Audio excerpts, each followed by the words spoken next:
Добрый день, уважаемые жители Илишевского района. Сегодня в администрации района мы проводим брифинг по вопросам вакцинации подростков. На брифинге участвует заместитель главы администрации по социальным вопросам Рамиль Назимович Хаиртинов, заведующий кабинетом медицинской статистики Верхнеаркеевской центральной районной больницы Гульназ Ришатовна Нуриева и врач-педиатр Верхнеаркеевской центральной районной больницы Ильмира Ильнуровна Хафизова. Вначале ознакомимся с общей ситуацией по распространению коронавирусной инфекции в республике. Передаю слово Рамилю Назимовичу, пожалуйста. Добрый день, уважаемые жители Илишевского района. По информации Республиканского штаба по борьбе с распространением COVID-19 в Башкортостане зафиксировано 134 265 случаев заболевания. Прирост за прошедшие сутки составил 1205 случаев. На сегодняшний день в стационарах республики лечение получают 233 человека, в том числе в возрасте 60+, 145%. Из них в тяжелом состоянии 42. Подключенных к аппарату ИВЛ 3. На амбулаторном лечении находится 7018 человек, в том числе 60+, 4895 пациентов. За сутки выписано 513 человек. Всего за период пандемии 122 230 человек. За прошедшие сутки зарегистрировано 18 случаев смерти от COVID-19. Всего умерших 4784, в том числе 60+, 4112 человек. Спасибо. А теперь узнаем, какая общая ситуация по району. Гульназ Ришатовна, пожалуйста. Добрый день, уважаемые жители района. По состоянию на 3 февраля 2022 года за весь период наблюдения, а наблюдаемый с апреля 2020 года, всего выявлено 3135 лабораторно подтвержденных случаев COVID-19 среди жителей нашего района. Из них 651 случай уже зарегистрирован в этом году, и 194 ребенка заболели также в январе этого года.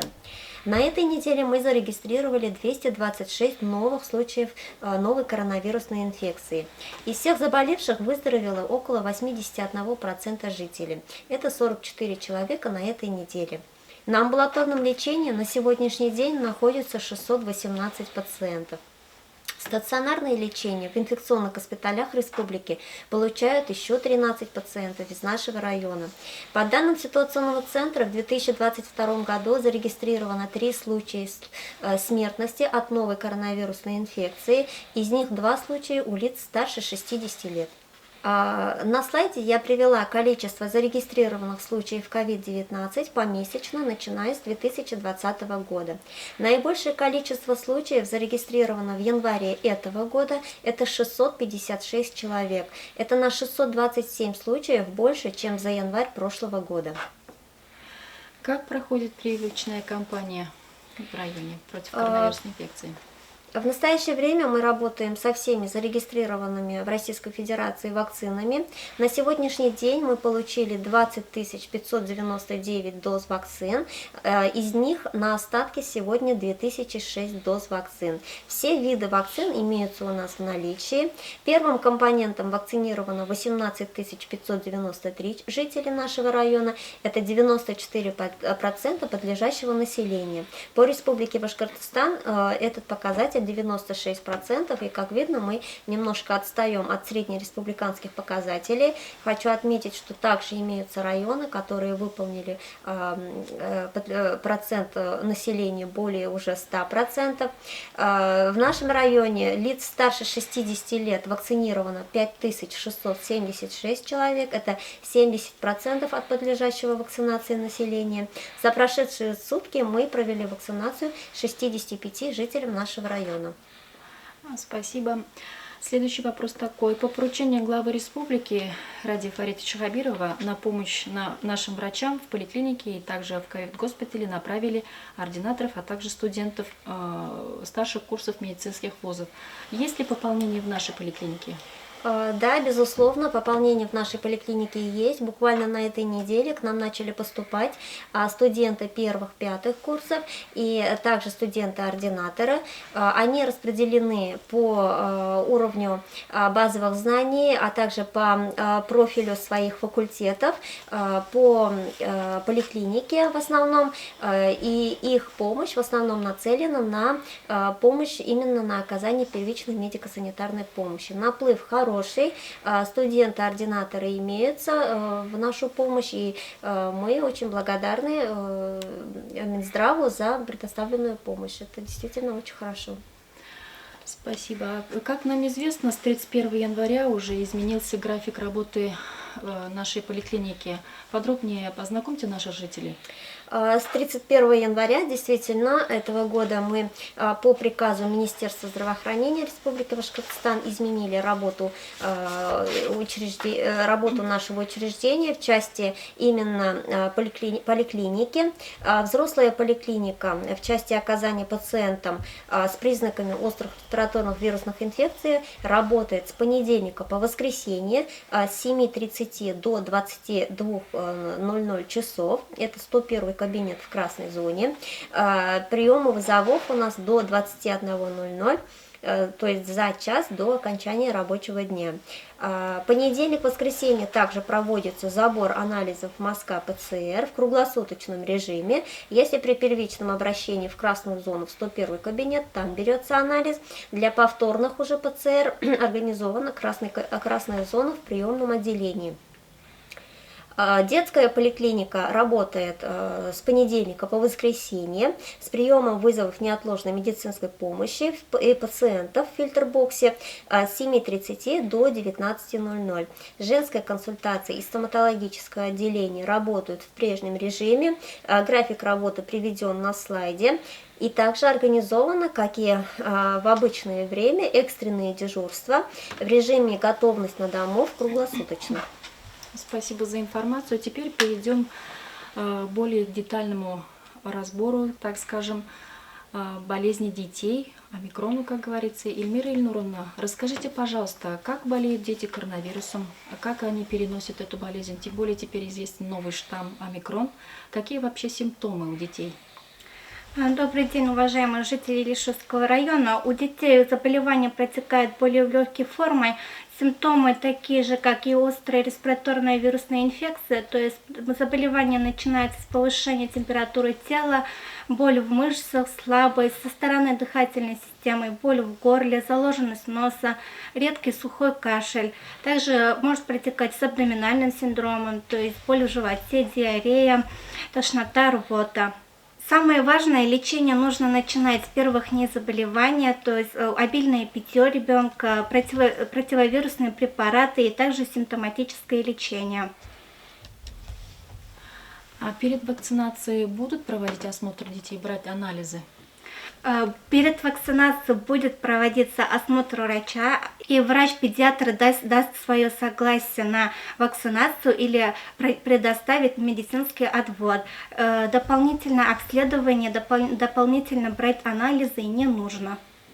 А какие противопоказания есть к вакцинации? Перечислите, пожалуйста. Противопоказанием к вакцинации является возраст до 12 лет, индивидуальная непереносимость компонентов, также инфекционные заболевания, неинфекционные заболевания и хронические заболевания органов и систем. И еще один такой вопрос. А маломобильным детям может быть организована вакцинация на дому? Да, маломобильным детям будет организована выездная работа с участковыми педиатрами и с прививочными медсестрами. Так, еще такой вопрос. Напомните, пожалуйста, как можно записаться на вакцинацию? На вакцинацию можно будет записаться через портал госуслуги, также по телефону детской поликлиники 53107, также через колл-центр по номеру 122 и лично можно прийти в детскую поликлинику. Спасибо. Еще мы заранее объявляли о проведении данного брифинга, и у нас в социальных сетях поступили несколько вопросов. Попрошу ответить на эти вопросы. Вопрос такой. Доктора, дающие добро на вакцинацию новым препаратом, должны сообщать родителям и детям, что по сути это еще не совсем вакцинация, а всего лишь клиническое исследование. Они это делают вообще? И вакцинация, она зарегистрирована или нет? Гульназ Ришатовна, скорее всего, вопрос к вам. На сегодняшний день именно вакцина Гамковид-М, которая предназначена детскому контингенту, она прошла все клинические испытания, она зарегистрирована на территории Российской Федерации, и также она вошла в календарь национальных прививок от 6 декабря 2021 года. То есть в национальном календаре мы Гамковид-М видим как профилактику, как экстренную профилактику. И хотелось бы отметить, что на сегодняшний день именно это проводится не только по Республике Башкортостан и в нашем районе, но и по всей Российской Федерации. Проводится сейчас в связи с ростом заболеваемости COVID-19 экстренная профилактика от COVID-19 по всей Российской Федерации. И в соответствии с данным национальным календарем мы имеем право вакцинировать детей в возрасте от 12 до 17 лет, зарегистрированной вакциной, в случае, когда ребенок действительно показана ребенку вакцинация, ребенок не болеет и здоров, вполне здоров. И следующий вопрос такой. Почему прививают именно в то время, как бы в данный момент идет рост заболеваемости? Да, как раз я выше озвучила, что сейчас идет рост заболеваемости, сейчас проводится экстренная профилактика от COVID-19, но если ребенок находится в стадии заболевания, это не обязательно острая респираторная вирусная инфекция, это может быть, например, обострение каких-то хронических ситуаций, например, обострение бронхиальной астмы, эпилепсии и других заболеваний, хронических там болезней органов пищеварения, таких как язвы, гастриты или давление, может быть, да, у нас даже такие дети есть. Если вот в настоящий момент ребенок находится в стадии заболевания или обострения хронических заболеваний, конечно же, в этом случае прививаться ребенку не надо. То есть участковый педиатр после осмотра даст медицинский отвод. На некоторое время будут прививаться только дети, которые находятся в полном состоянии здоровья. Спасибо. Следующий вопрос у нас задает житель села Бишкураева. Спрашивает, нужно ли обязательно ехать в Веркиево на прививку, или же сельский фельдшер может провакцинировать наших детей именно в деревне? Фельдшера имеют полное право проводить осмотр, дать согласие на вакцинацию, в том числе и детям. Но если мы все понимаем, что вакцина только вот начала вводиться, да, в нашем районе уже с этой недели, если родители, конечно, забеспокоены за состояние ребенка и не уверены, что в том, что вот все-таки нужен осмотр врача, конечно же, эта возможность есть. При желании они могут обратиться в поликлинику к своему участковому педиатру для того, чтобы педиатр провел полный осмотр и успокоил, можно так сказать, родителей в том, что вакцинация на данный момент ребенку показана, и вакцинацию можно также проводить сразу же на базе детской консультации. Обязательно нужно 30 минут подождать именно в помещении нашей детской консультации и убедиться в том, что нет никаких побочных эффектов после вакцинации, и после этого только уже можно идти домой. Но фельдшера, они тоже могут в своих фельдшерско-акушерских пунктах, врачебных амбулаториях проводить вакцинацию как детскому населению, так и взрослому. Спасибо. Еще такой вопрос интересует. У нас в районную поликлинику сколько доз вакцин пришло? Детских. Да, детских именно. И началась ли у нас вакцинация вообще? Вакцинация, да, детского контингента, еще раз говорю, с 12 до 17 лет она началась проводиться в нашем районе. Мы получили 30 доз пока на район. Они будут, конечно же, в дальнейшем поступать и уже провели вакцинацию. В принципе, вакцинация прошла успешно. Перенесены перенесли тоже вакцинацию хорошо.